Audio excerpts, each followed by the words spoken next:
এবাৰ শ্ৰমিকসকলৰ বাবে ৰাজ্যিক কেবিনেটে লৈছে বৃহৎ সিদ্ধান্ত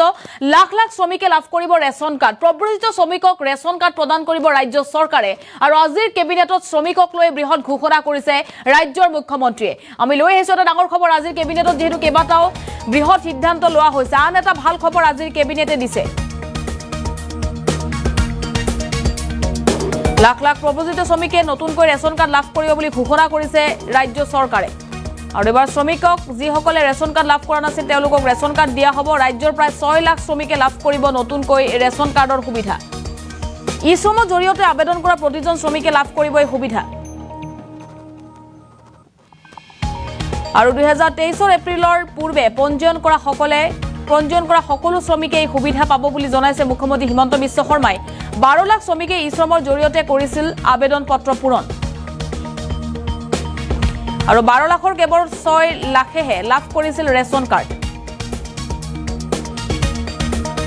বাকি ৰৈ যোৱা 6 লাখে নতুনকৈ লাভ কৰিব ৰেচন কাৰ্ড আৰু আজিৰ দিনটোত মুখ্যমন্ত্ৰী হিমন্ত বিশ্ব শৰ্মাই বৃহৎ মন্তব্য কৰিছে প্ৰব্ৰজিত শ্ৰমিকে ৰেচন কাৰ্ড লাভ কৰিব ৰেচনৰ সুবিধা দিয়া হ'ব প্ৰতি মাহে তেওঁলোকে 35 কেজিকৈ চাউল লাভ কৰিব আৰু ৰেচন কাৰ্ডৰ জৰিয়তে যেহেতু ৰাজ্যৰ লাখ লাখ লোক লাভান্বিত হৈ আহিছে এবাৰ প্ৰব্ৰজিত শ্ৰমিকক লৈ ৰাজ্য মুখ্যমন্ত্ৰী হিমন্ত বিশ্ব শৰ্মাৰ বৃহৎ মন্তব্য 2023 পূৰ্বে ই-শ্ৰম পৰ্টেলত পঞ্জীয়ন কৰা শ্ৰমিকসকলে সুবিধা লাভ কৰিব বুলি জনাইছে আৰু প্ৰব্ৰজিত শ্ৰমিকে যি 6 লাখে বৰ্তমানলৈকে ৰেচন কাৰ্ড লাভ কৰা নাছিল তেওঁলোকক ৰেচন কাৰ্ড অতি শীঘ্ৰে প্ৰদান কৰিব ৰেচন কাৰ্ড লাভ কৰাৰ লগে লগে তেওঁলোকে কেইবাখনো আঁচনিৰ সুবিধা ল'ব পাৰিব আৰু লগতে প্ৰতি মাহৰ 10 তাৰিখে তেওঁলোকে চাউল সংগ্ৰহ কৰিব পাৰিব সুলভ মূল্যৰ দোকানৰ পৰা আৰু কি কৈছিল মুখ্যমন্ত্ৰী হিমন্ত বিশ্ব শৰ্মাই মন্তব্য শুনক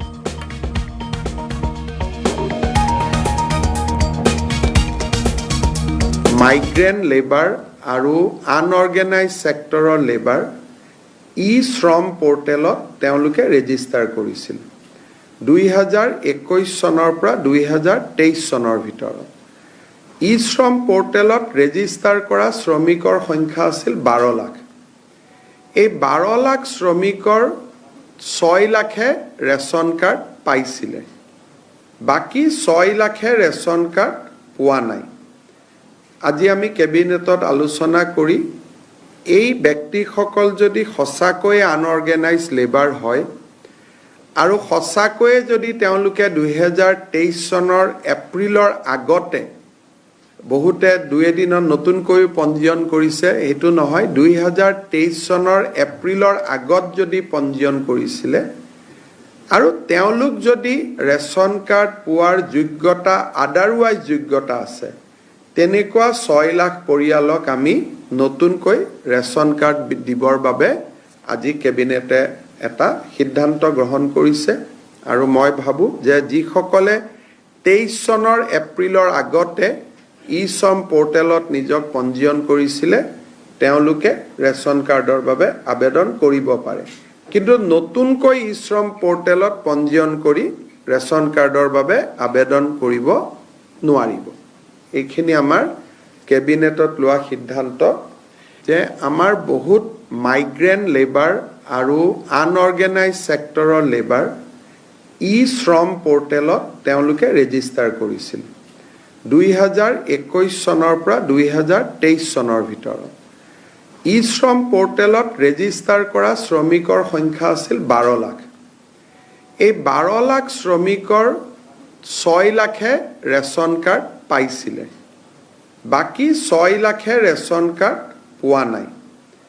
আজি আমি কেবিনেটত আলোচনা কৰি এই ব্যক্তিসকল যদি সঁচাকৈ আনঅৰ্গেনাইজ লেবাৰ হয় আৰু সঁচাকৈ যদি তেওঁলোকে 2023 চনৰ এপ্ৰিলৰ আগতে বহুতে দুই এদিনত নতুনকৈ পঞ্জীয়ন কৰিছে হেতু নহয় 2023 চনৰ এপ্ৰিলৰ আগত যদি পঞ্জীয়ন কৰিছিলে আৰু তেওঁলোক যদি ৰেচন কাৰ্ড পোৱাৰ যোগ্যতা আদাৰৱাইজ যোগ্যতা আছে তেনেকুৱা 6 লাখ পৰিয়ালক আমি নতুনকৈ ৰেচন কাৰ্ড দিবৰ বাবে আজি কেবিনেটে এটা সিদ্ধান্ত গ্ৰহণ কৰিছে আৰু মই ভাবো যে যিসকলে 23 চনৰ এপ্ৰিলৰ আগতে ই-শ্ৰম পৰ্টেলত নিজক পঞ্জীয়ন কৰিছিলে তেওঁলোকে ৰেচন কাৰ্ডৰ বাবে আবেদন কৰিব পাৰে কিন্তু নতুনকৈ ই-শ্ৰম পৰ্টেলত পঞ্জীয়ন কৰি ৰেচন কাৰ্ডৰ বাবে আবেদন কৰিব নোৱাৰিব এইখিনি আমাৰ কেবিনেটত লোৱা সিদ্ধান্ত